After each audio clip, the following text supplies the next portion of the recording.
이 시간 함께 나눌 말씀은 요한복음 3장 16절에서 19절까지의 말씀입니다.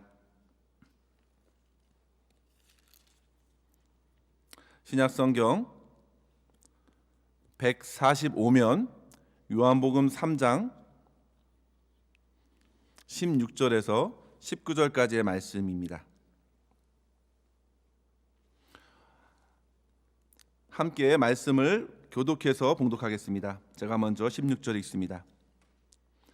하나님이 세상을 이처럼 사랑하사 독생자를 주셨으니 이는 그를 믿는 자마다 멸망하지 않고 영생을 얻게 하려 하심이라. 하나님이 그 아들을 세상에 보내신 것은 세상을 심판하려 하심이 아니요 그로 말미암아 세상이 구원을 받게 하려 하심이라. 그를 믿는 자는 심판을 받지 아니하는 것이요 믿지 아니하는 자는 하나님의 독생자의 이름을 믿지 아니하므로 벌써 심판을 받은 것이니라. 같이 있습니다. 그 정죄는 이것이니 곧 빛이 세상에 왔으되 사람들이 자기 행위가 악함으로 빛보다 어둠을 더 사랑한 것이니라. 아멘. 이 시간 함께 봉독한 말씀을 가지고 십자가에서 드러난 하나님의 사랑이라는 제목으로 하나님의 말씀을 나눕니다. 오늘은 우리가 다 알다시피 주님께서 저와 여러분을 위하여 십자가에 못 박히신 그날을 기리는 성금요일입니다. 이런 중요한 날에 어떤 말씀으로 하나님의 은혜를 나눌까 고민 중에 함께 읽은 본문의 말씀을 정했습니다. 우리가 너무나도 잘 알고 있고 또 어릴 적부터 교회 학교에 다녔다면, 주일 학교에 다녔다면 즐겨 암송하던 말씀, 요한복음 3장 16절이 오늘 본문의 핵심 구절인데요.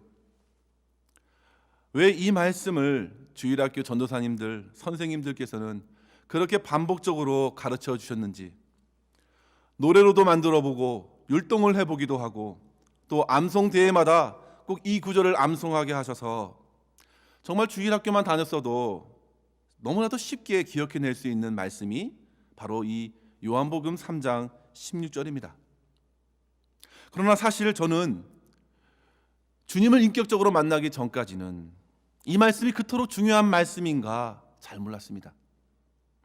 그러나 주님을 만나고 나서 그 이후에 이 말씀을 묵상하고 또 묵상하면 정말 보배로운 말씀, 은혜가 되는 말씀, 형언할 수 없는 위로와 소망과 능력이 되는 말씀으로 다가오는 것이죠. 많은 선교사님들께서 미전도 종족에 전도하러 나가실 때에 그들의 말을 배우고 또 그들의 문화에 적응하고 그들의 글에 또 익숙해서 처음으로 이제 성경을 번역할 때에 번역의 준비가 다 마치고 어떤 성경 구절을 번역을 시작할까? 우리가 생각할 때 창세기 1장 1절부터 쭉 이렇게 번역할 것 같지만 그렇지 않습니다. 대부분의 선교사님들은 요한복음 3장 16절 이 말씀을 번역한다고 합니다. 그만큼 이 말씀이 성경 전체에서 차지하는 위치가 남다르다는 것입니다. 성도 여러분, 그런 의미에서 다시 한번 요한복음 3장 16절을 천천히 그 의미를 생각하면서 다시 한번 읽어볼까요? 같이 한번 읽습니다. 시작. 하나님이 세상을 이처럼 사랑하사 독생자를 주셨으니 이는 그를 믿는 자마다 멸망하지 않고 영생을 얻게 하려 하심이라. 아멘.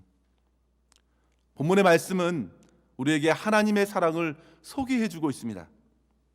사실 이 한 말씀으로 어찌 하나님의 사랑을 다 담아낼 수 있을까요? 결코 그렇지 못합니다.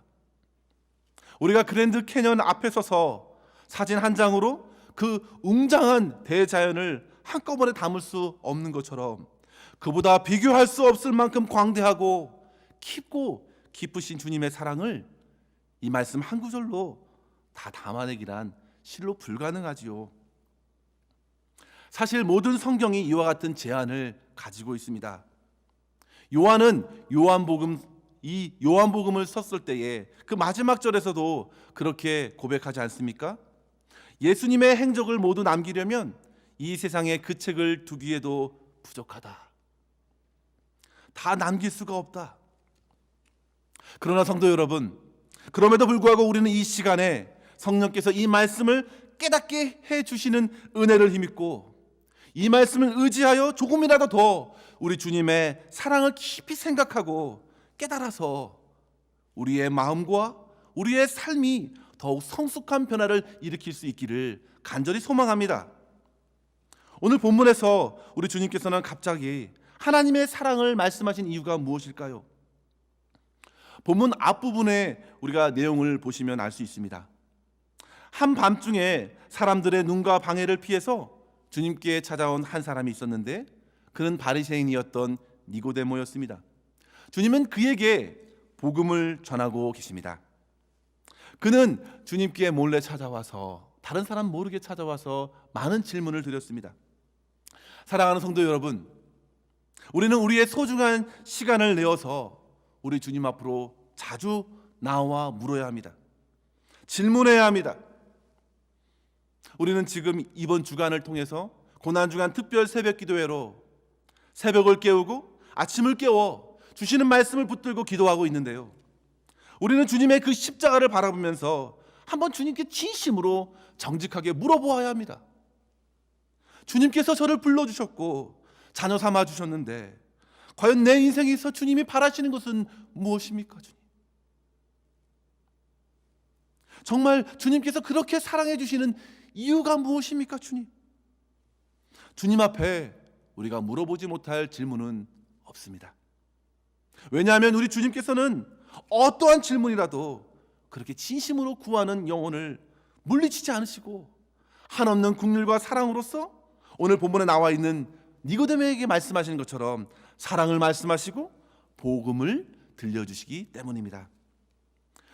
니고데모는 다소 소심한 사람이지만 그는 당시에 주님을 무조건적으로 밀쳐냈던 다른 바리새인들과는 달랐습니다. 그는 주님께 나름대로 진지한 질문을 드렸습니다. 오늘 본문에 보시면 그는 정말 하나님을 알고 싶었습니다. 주님의 표적을 보고 주님이 궁금했습니다. 그런 여러 가지 질문을 가지고 왔던 그에게 주님께서는 말씀하십니다.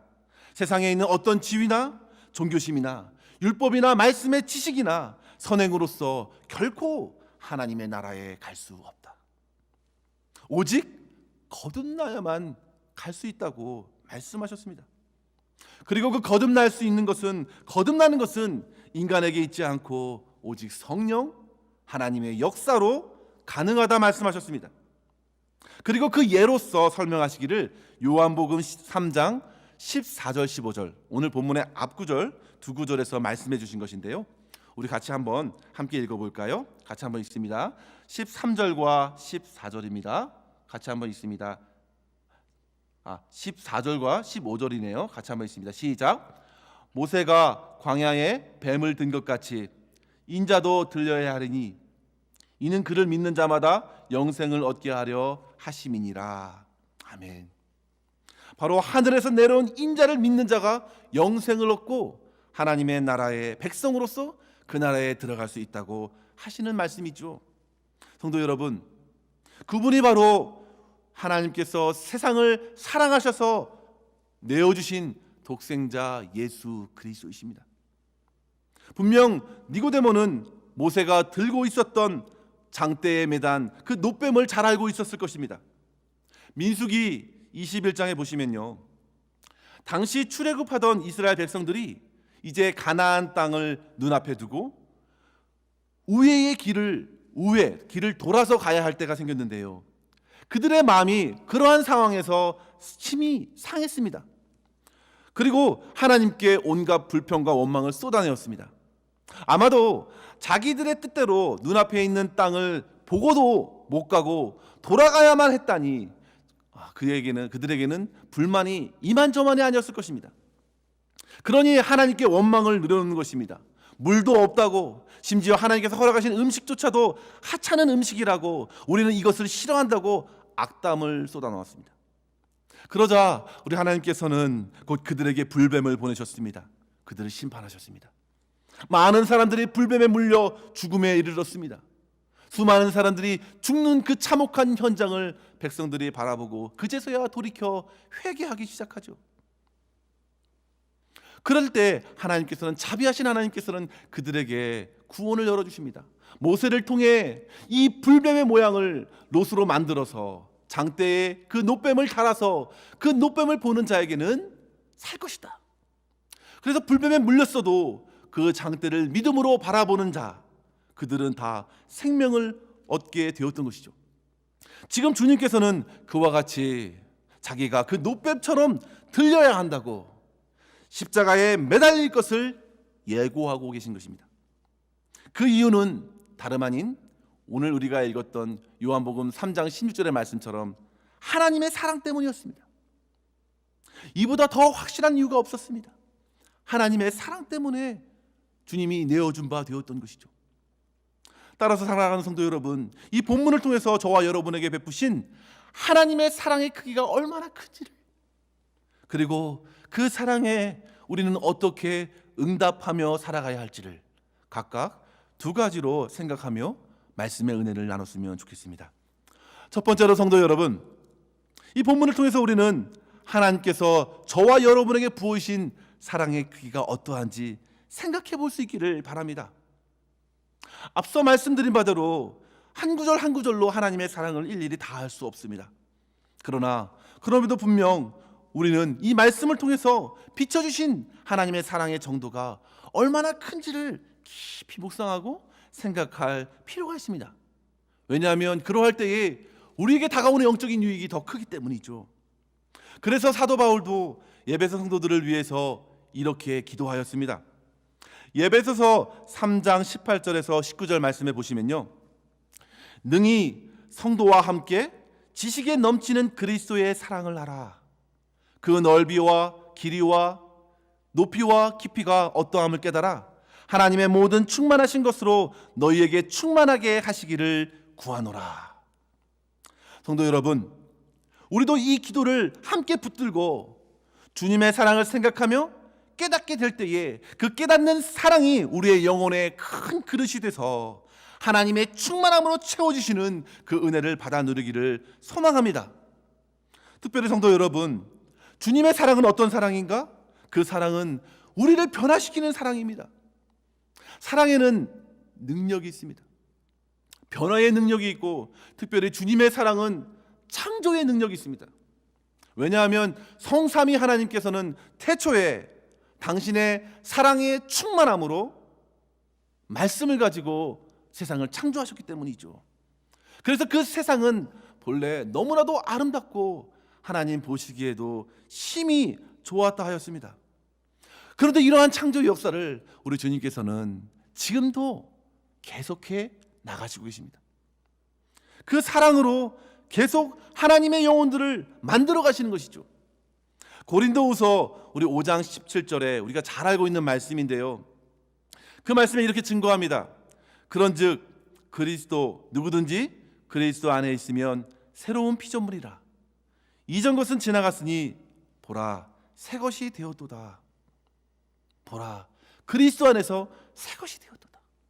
새롭게 창조하시는 것입니다. 그렇다면 성도 여러분, 그리스도 예수를 통해 나타난 바로 하나님의 사랑은 어떠한 사랑인가요? 두 가지로 우리가 볼 수 있는데요, 첫 번째로 성도 여러분, 멸망하는 죄인에게 부어진 무조건적인 사랑입니다. 멸망하는 죄인과 세상에게 부어진 무조건적인 사랑입니다. 오늘 본문 3장 16절에 보시면 하나님께서 세상을 사랑하셨다 했습니다. 이 세상은 멸망으로 치닫는 세상입니다. 이 멸망으로 마치 브레이크가 고장난 차량이 벼락 끝 멸망의 낭떠러지를 향해 멈추지 못하고 내려달리는 것과 같은 장면을 한번 생각해 보십시오. 누군가가 외부에서 멈추도록 도와주지 않으면 그대로 멸망의 낭떠러지로 떨어질 것입니다. 그와 같은 현실에 놓인 그 세상을 하나님은 사랑하셨습니다. 앞서 말씀드린 바대로 세상은 본래 하나님의 사랑으로 지어져 아름답고 심히 좋은 것이었습니다. 그러나 아담과 하와의 범죄로 말미암아 멸망의 나락으로 떨어져 황폐하게 되었습니다. 그런 세상을 향하여 하나님의 그 충만한 사랑은 끊이지 않고 계속 이어져 예수님을 통해서 온전한 구원을 이루시기를 원하신 것이죠. 사랑하는 성도 여러분, 이 세상은 그저 우리의 눈에 보여 그냥 보이는 대로 그냥 흘러가고 그 보이는 것으로 다 지나가는 것이 아닙니다. 어떤 사람들은 무슨 세상이 멸망이 오냐고 그렇게 멸망을 거부합니다. 그러나 그렇지 않습니다. 모든 삶에는 반드시 종착점이 있습니다. 그 이후에는 심판과 멸망이 있습니다. 영원한 멸망과 영원한 생명이 분명히 나눠질 것입니다.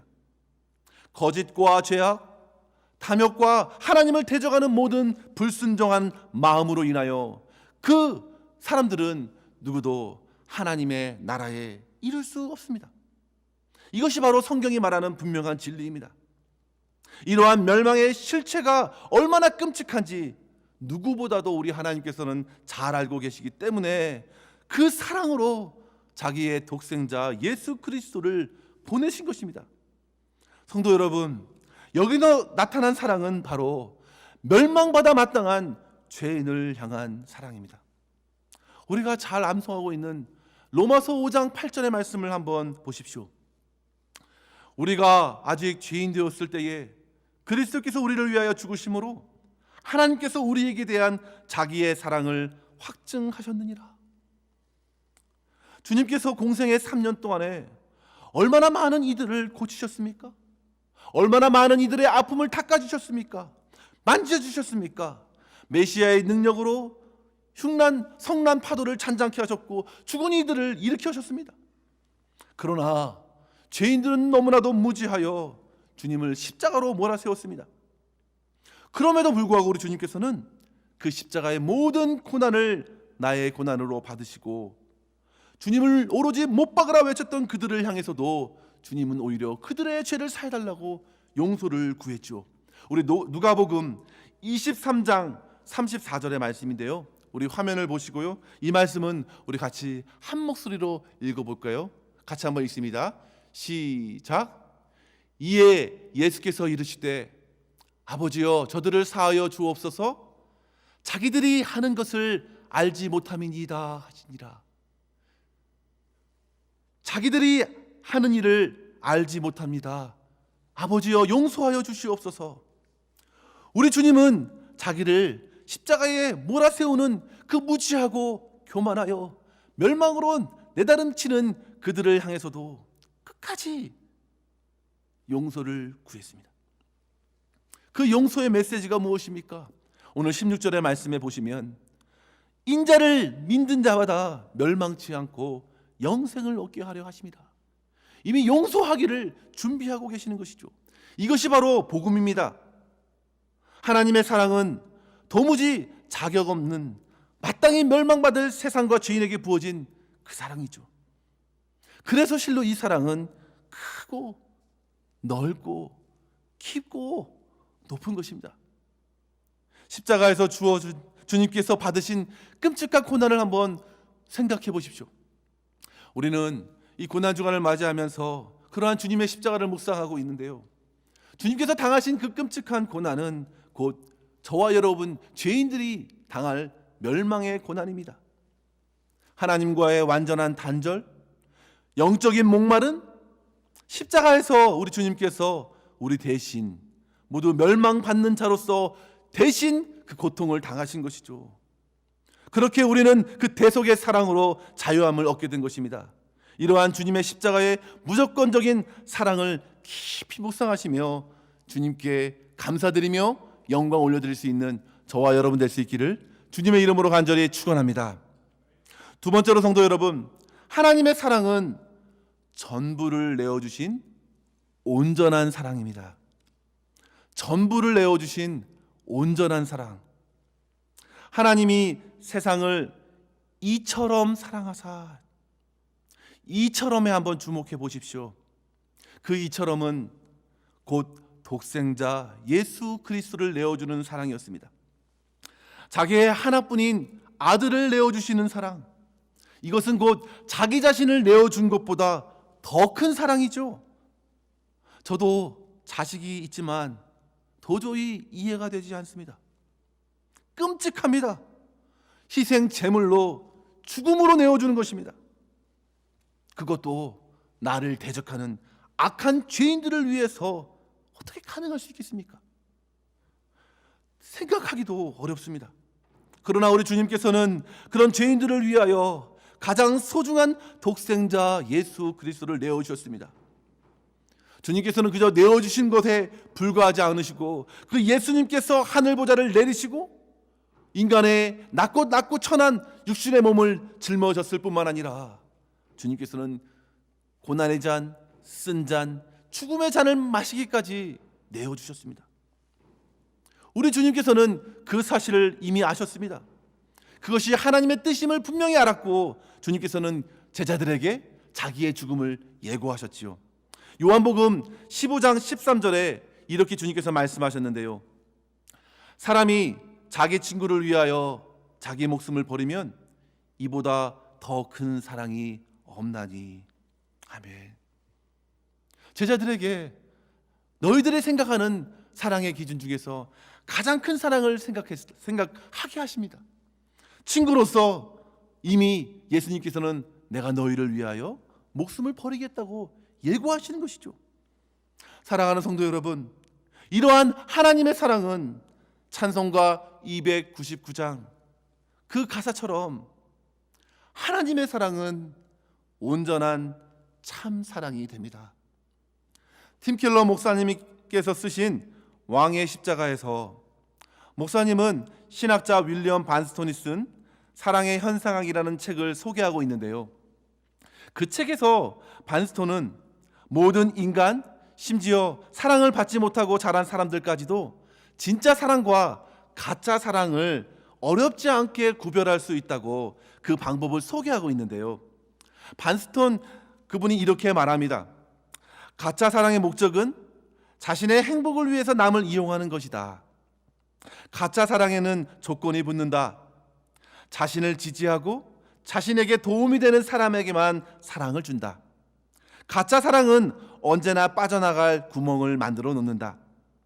자신에게 해가 된다 싶으면 즉시 몸을 뺀다. 그러나 반면에 진짜 사랑은 어떨까요?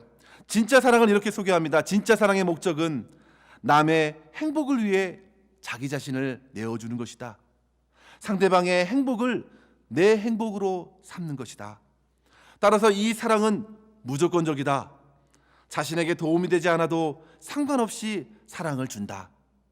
진짜 사랑은 위험을 무릅쓰는 사랑이다. 아낌없이 전부를 내주는 사랑이다. 성도 여러분, 어떠세요? 이 진짜 사랑의 이야기를 듣기만 해도 좋지 않습니까? 그런데 성도 여러분, 여기서 반스톤은 중요한 사실 한 가지를 덧붙입니다. 바로 사람들 누구나 그러한 진짜 사랑을 원하고 원하지만 이 세상에 그러한 사랑을 할 수 있는 사람은 아무도 없다. 여러분, 절망적이지 않습니까? 세상 안의 모든 사람들은 그 사랑의 갈증으로 허덕이고 있는데 그런 사람은 없다. 요즘 한국에서 이제 100세를 넘기신 유명한 철학자 한 분이 계신데요. 지금까지도 100세가 넘으신데도 수많은 강연과 또 많은 책들을 이렇게 써내려 가시는 연세대의 김영석 교수님의 책들이 서점가에 많이 출간되고 있습니다. 여러 책을 읽고 있는데요. 그 중에서 100세 철학자의 철학과 사랑 이야기라는 책에서 우리 노 교수님께서 오늘날 젊은이들을 향해서 한 가지 질문을 던집니다. 가장 인간적인 삶이 무엇인가? 이 질문에서 교수님은 그 유명한 데카르트의 그 유명한 말을 빌려 한마디로 대답하셨는데요. 나는 사랑한다. 그러므로 나는 존재한다. 가장 인간적인 삶은 바로 사랑하는 삶이라는 것이죠. 내가 존재할 수 있는 것은 내가 무언가를 사랑하기 때문에 그 사랑의 의미가 존재의 의미가 된다는 것입니다. 그만큼 인간의 삶에서 사랑을 빼놓고 이야기 논할 수 없다는 것이죠. 신앙이 있든지 없든지 누구든지 사람들은 사랑을 칭송하고 사랑을 갈망하고 추구합니다. 뼛속 깊이 사랑에 목마른 존재가 바로 우리들입니다. 사랑을 노래하는 노래가 얼마나 많습니까? 사랑의 시를 쓰고 사랑의 글을 전합니다. 그런데 과연 어떤 사랑을 하는가가 중요하죠. 과연 그 사랑은 상대의 행복만을 위해 자기의 모든 것을 내어줄 수 있는 진짜 사랑인가, 아니면 다 나의 기쁨을 위해 하는 사랑인가, 나의 유익을 위한 사랑인가? 김영석 교수님은 그런 사랑의 존재로서 인간은 반드시 사랑을 체험하지 않으면 사랑의 실체를 도무지 알 수 없기 때문에 반드시 인간은 가장 인간적인 삶을 살기 위해서 진정한 사랑을 체험해야 한다, 그렇게 교훈하였습니다. 그것이 가장 행복한 삶이다. 저는 이 부분에서 교수님 안에 어릴 적부터 심겨진 복음과 하나님의 사랑을 엿볼 수 있었습니다. 사랑하는 성도 여러분, 지금 저와 여러분의 삶에 그 아름답고 가치 있게 여기는 사랑의 자리에 무엇이 있습니까? 여러분의 사랑의 자리에 무엇이 있습니까? 누구와 사랑을 나누고 있습니까? 돈입니까? 명예입니까? 지위나 성공입니까? 여러분의 삶의 목적은 무엇입니까? 사랑의 대상은 무엇입니까? 그 자리에 무엇이 있는 것입니까? 영국의 청교도 헨리 스쿠걸은 사랑은 영혼의 모든 기능과 성향들이 결정되는 가장 강력하고 주도적인 열정이기 때문에 그 영혼의 가치와 탁월함은 영혼이 사랑하는 대상에 평가되어야 한다, 이렇게 말했습니다. 다시 한번 제가 말씀드려 볼게요. 사랑은 영혼의 모든 기능과 성향들이 결정되는 가장 강력하고 주도적인 열정이기 때문에 그 영혼의 가치와 탁월함은 그 영혼이 사랑하는 대상에 의해 평가되어야 한다. 우리가 사랑하는 그 대상이 바로 저와 여러분의 영혼의 가치와 탁월함을 드러낸다고 했습니다. 사랑하는 성도 여러분, 여러분들의 사랑의 리스트를 한번 작성해 보십시오. 그것이 바로 저와 여러분의 영혼의 가치를 형성하고 있습니다. 무엇을 사랑하는가?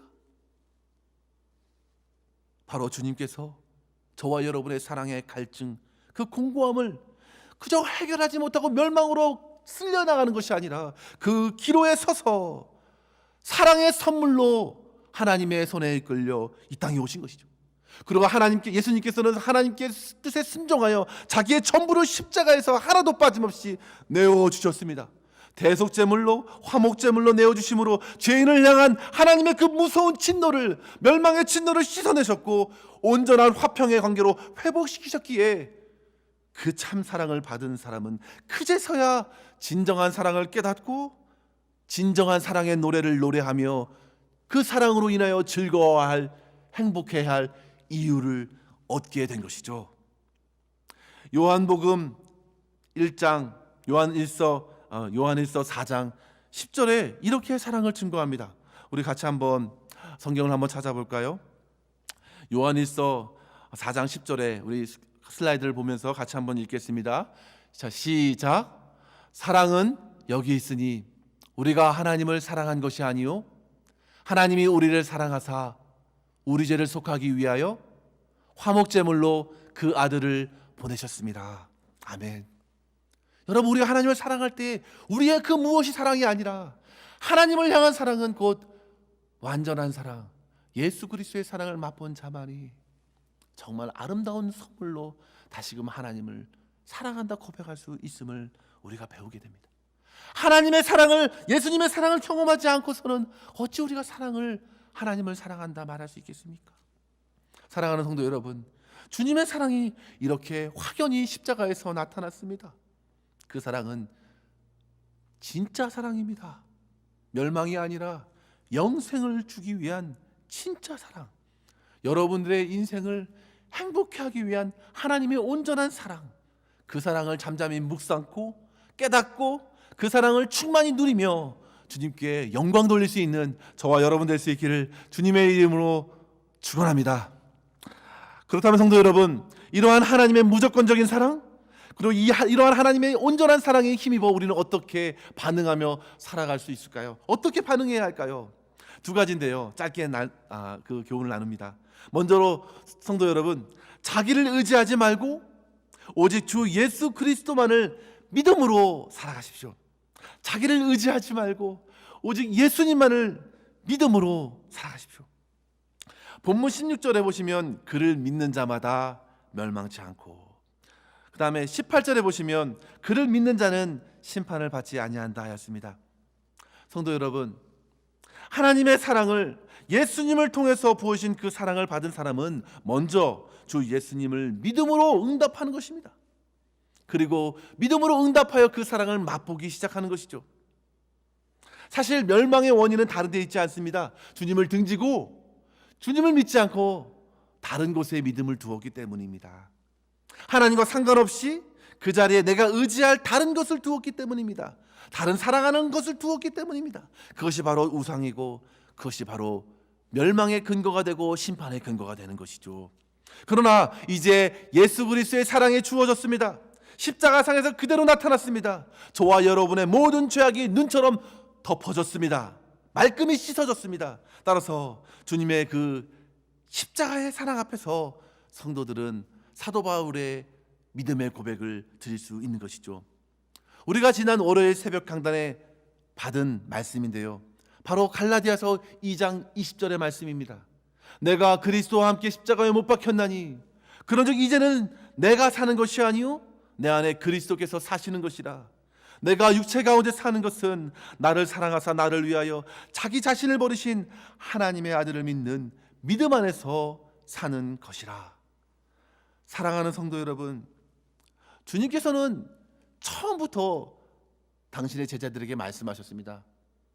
나를 따르라. 이 말씀에 다 들어가 있습니다. 너 자신을 따르지 말고, 다른 사람을 따르지 말고, 세상의 원리를 따르지 말고, 다른 물질을 따르지 말고 나를 따르라.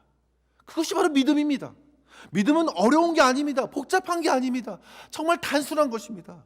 믿음은 그런 어린아이가 되어서 주님께 모든 것을 맡기고 주님의 은혜를 받아 누리는 것이 믿음입니다. 마치 수영 선수가 자신의 몸을 물에 온전히 내어 맡기는 것처럼 믿음은 그렇게 가벼운 것입니다. 다 내려놓고 주님께 맡기는 것입니다.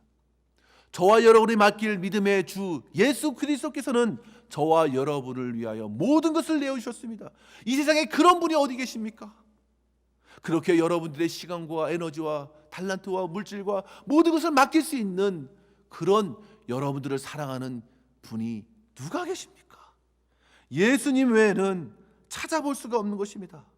사랑하는 성도 여러분, 주님은 우리를 위해 희생하실 뿐만 아니라 우리에게 가장 필요한 영생을 허락해 주십니다. 천국으로 인도해 주십니다. 그 예수님만을 믿음으로 바라볼 수 있기를 주님의 이름으로 간절히 축원합니다. 예수님의 십자가를 한번 생각해 보십시오. 골고다 언덕의 십자가에 몇 개의 십자가가 놓여져 있습니까? 3개의 십자가가 있습니다. 이 3개의 십자가는 인류에게 주어진 십자가입니다. 그러나 중간에 있는 하나의 십자가는 이미 결정되었습니다. 우리 주님께서 자기의 백성들의 죄를 짊어지시고 대속하신 십자가입니다. 구속의 십자가, 주님의 십자가는 가운데 있습니다. 그러나 양쪽의 십자가는 어떻습니까? 당시에는 정말 밀란을 일으키고 살인죄에 해당하는 흉악무도한 죄인이 형벌을 받는 형틀입니다. 양쪽의 두 죄인은 똑같이 자기의 죄로 인해서 십자가에 매달렸습니다. 두 강도는 똑같이 처음에는 예수님을 모욕합니다. 예수님을 저주합니다. 그런데 어떤가요? 예수님께서 십자가에 못 박히신 것은 6시간 동안 달리셨습니다. 양쪽의 강도들도 예수님을 모욕했고 군중들의 저주와 모든 아우성도 예수님께서는 쓰라린 아픔으로 받으셨습니다. 그러나 결코 주님은 그들을 저주와 악으로 갚지 않으셨습니다. 되갚지 않으셨습니다. 오히려 다 끌어안으셨습니다. 그리고 오히려 하나님께 아버지여 저들이 하는 일을 알지 못합니다. 저들을 용서해 주십시오. 오히려 그들을 용서를 구하는 것입니다. 주님께서 그 십자가 상에서도, 가운데 십자가 상에서도 군중들과 양쪽에 있는 강도를 위해 기도하셨습니다. 그런데 시간이 지나자 한쪽 편에 있는 강도의 마음이 변화되기 시작합니다. 그 강도의 생각이 바뀌었습니다. 그 주님의 기도의 능력인지 하나님의 응답인지는 잘 모르겠지만 분명한 것은 하나님의 은혜로 이 강도의 마음이 바뀌고, 그제서야 그는 맞은편 강도에게 말합니다. 그 강도를 오히려 꾸짖습니다. 너와 나는 죄의 정죄를 마땅히 받는 것이다. 하나님을 두려워하지 않느냐? 우리는 당연한 처사에 이른 것이다. 그러나 저분은 그렇지 않다. 저분은 옳지 못한 것이 없다. 그렇게 고백하며 간구하지요. 그러더니 예수님께 고백합니다. 예수여, 당신의 나라에 임하실 때 나를 기억하소서. 얼마나 아름다운 믿음의 고백입니까? 그 마지막 멸망의 벼랑 끝에서 그는 주님께 자기의 영혼을 맡깁니다. 그리고 주님께서는 그 영혼을 받아주시고 오늘 내가 나와 함께 낙원에 있으리라. 그 믿음의 간구가 낙원의 주인, 천국의 주인인 예수님께 허락을 받는 것입니다. 사랑하는 성도 여러분, 하나님께서는 그렇게 마지막까지 죄인 하나를 포기하지 않고 불러주십니다. 그 십자가가 바로 지금 저와 여러분에게도 말하고 있는 것이죠. 십자가를 바라볼 때 우리의 기도의 간구의 제목만 쏟아넣는 것이 아니라 주님의 음성을 들어야 합니다. 믿음으로 살라고, 끝까지 너의 모든 것을 나에게 맡기라고, 내가 너를 누구보다도 사랑한다고, 나로 인해서 모든 문제가 해결되었다고, 바울의 고백처럼 내가 사는 것은 이제 내가 사는 것이 아니요 오직 내 안에 그리스도께서 사시는 것이라 믿음으로 고백하고 주님만을 따르라고, 그렇게 십자가에서 주님이 초청하시는 것이죠. 저와 여러분이 주님의 음성을 들으시고 오로지 주님만을 바라보며 믿음의 길을 걸으시기를 주님의 이름으로 간절히 축원합니다. 끝으로 성도 여러분, 우리 주님께 우리는 어떠한 마음으로 응답하며 살아갈까요?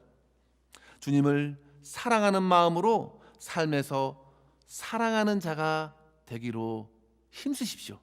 자, 주님을 사랑하고 그 사랑을 힘입어 내가 사랑하는 자로 살아가기를 힘쓰는 것입니다. 오늘 본문에서 주님을 믿는 자와 믿지 않는 자를 분명히 확연하게 드러내는데요. 우리 19절의 말씀을 같이 한번 읽어볼까요? 본문 마지막 절인데요. 우리 같이 한번 한 목소리를 읽겠습니다. 시작. 그 정죄는 이것이니 곧 빛이 세상에 왔으되 사람들이 자기 행위가 악함으로 빛보다 어둠을 더 사랑한 것이니라. 아멘. 빛 대신 주님을 등지는 것은 빛의 반대인 어둠을 더 사랑하는 것입니다. 어둠을 사랑하는 것으로 나타나는 것이죠. 믿지 않는 자들은 계속 어둠으로 들어가서 자기의 악한 행식을 고집합니다. 계속 죄 가운데 살아가다가 결국 멸망에 이르는 것이죠. 그러나 주님을 믿는 자들은 어떻습니까? 빛을 사랑합니다. 빛을 사랑하고 진리를 따라 빛으로 더 나아갑니다. 21절에서도 우리 읽진 않았지만 진리를 따르는 자들은 빛으로 오나니 이 빛은 곧 어두운 세상에 비친 빛이라고. 요한은 또한 말했습니다. 요한복음 1장 9절에 보시면 참 빛 곧 세상에 와서 각 사람에게 비추는 빛이 있었나니. 예수님의 빛입니다. 진리의 빛입니다. 어둠을 밝히고 죄악을 물리치는 주님의 빛입니다. 예수님을 믿고 예수님을 사랑을 받는 자들은 이제 어둠을 살아가는 것이 아니라 빛을 살아가는 것입니다. 주님을 사랑하는 것입니다. 이런 성도들의 앞길에는 주님이 비춰주시기 때문에 그 앞길이 환하게 열려 있는 것입니다. 환하게 열려 있기 때문에 때로는 인간의 욕심이, 때로는 세상에서 실패하고 악한 행실을 혹 저질렀다 하더라도 금세 빛 아래 너무나도 밝히 드러나기 때문에 우리는 곧 십자가를 의지하여 빛 대신 주님을 의지하여 회개하기에 이르고 진리에 속히 돌아오게 되는 것이죠. 사랑하는 성도 여러분, 저와 여러분은 말로 다 할 수 없는 하나님의 사랑을 받았습니다. 이제 바울의 고백대로 주님께서 내 안에서 살아계시고 나보다 나를 더 사랑하시고 나보다 나를 더 위하시는 그 주님의 사랑의 손에 우리를 맡기고 나도 주님의 능력으로, 주님의 사랑으로 주님을 사랑합니다.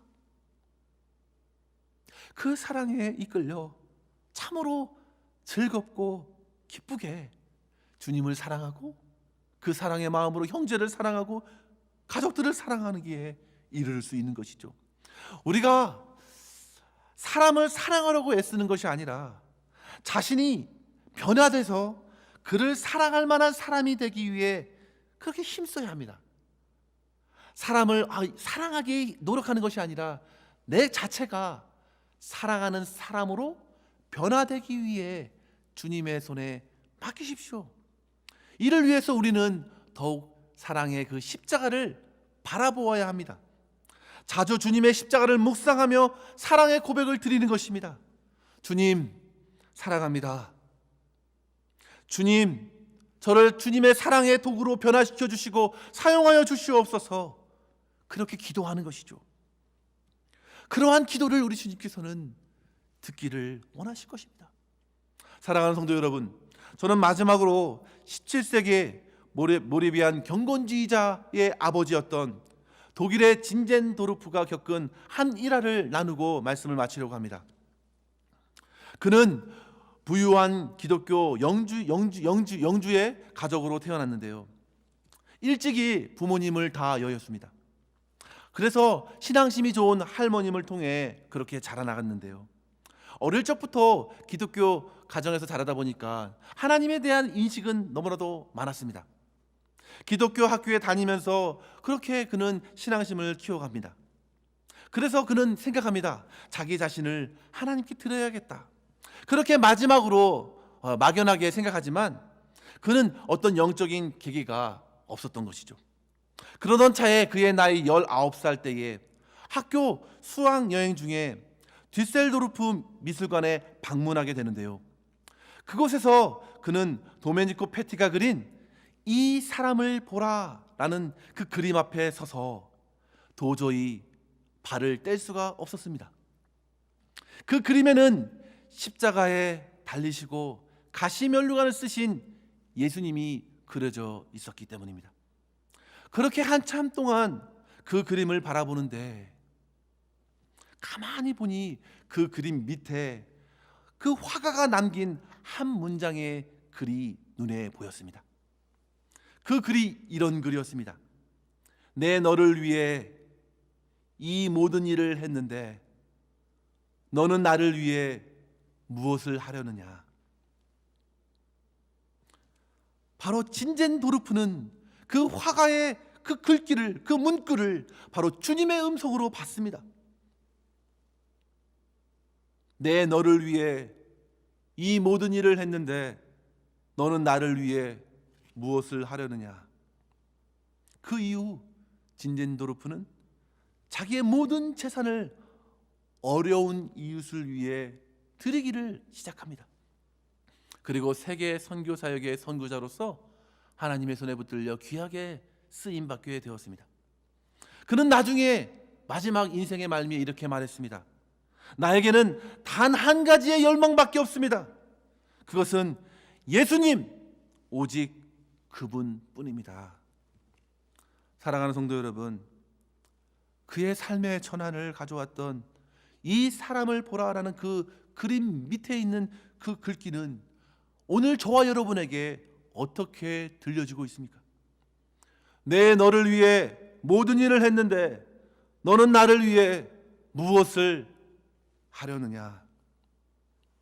주님께서는 지금도 그 십자가를 통해 저와 여러분에게 말씀하고 계신다고 생각됩니다. 내 너를 위해 모든 것을 했는데 너는 나를 위해 무엇을 하려느냐. 내가 너를 사랑한다. 내가 너의 모든 것을 해결하였다. 멸망으로 치닫지 말고 영생을 받아 누리라고 주님께서는 주님의 음성을 들으라 우리를 초대하고 계시는 것입니다. 사랑하는 성도 여러분, 십자가를 묵상하면서 주님께서 저와 여러분에게 뭐라 말씀하시는지 들으시기를 바랍니다. 주님은 그렇게 저와 여러분을 사랑하십니다. 멸망과 심판을 하나님의 다함 없는 사랑으로, 십자가의 사랑으로 막아주시고 영생을 선물로 주셨습니다. 은혜로 값없이 주셨습니다. 온전한 사랑으로 해결하여 주셨습니다. 이러한 주님의 사랑을 묵상하면서 우리의 삶 또한, 남은 삶 또한 주님만을 믿고 따르고 주님의 사랑으로서 다시금 주님을 사랑하며 진짜 사랑을 이제 우리의 삶 속에서 증거하고 나누면서 가장 인간다운 삶,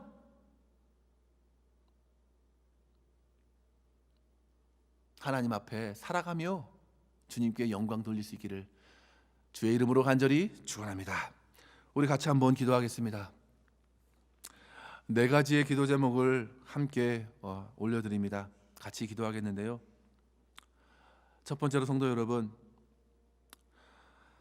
소망 없는 우리를 사랑하신 그 하나님의 무조건적인 사랑, 그 하나님의 온전한 사랑에 감사할 수 있기를 바랍니다. 하나님, 우리는 너무나도 무지하여 자기도 알지 못하는 일들을 마구 해댑니다.